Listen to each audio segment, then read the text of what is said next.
এই যে আমার চিকেন স্টেক, আমি এগুলোকে মানে ছুরি দিয়ে কেটে কেটে ফেলছি। ভিতরে একটু কম হয়েছে আর উপরে হালকা একটু ভাজা হয়েছে। এটা খেতে অনেক সুস্বাদু হয়েছে খুব। এগুলাকে আমি পিস পিস করে কেটে ফেলছি। স্টেকটাকে আসলে এভাবেই কাটে। মাশাআল্লাহ অনেক সুস্বাদু হয়েছে। জীবনের ফার্স্ট টাইম বানাইলাম, খেতে খুবই ভালো লাগতেছে এগুলো, আলহামদুলিল্লাহ। এই হচ্ছে আমার বিফ স্টেক আর কি।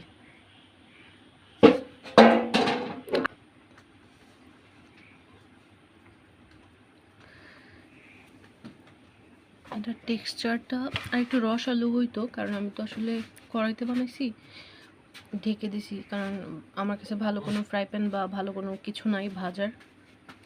ভিতরটা একটু রসালো হইতো, কিন্তু হয় নাই। এটাতে আমি কোনো পানি ইউজ করি নাই, শুধুমাত্র তেল আর হালকা একটু মশলা।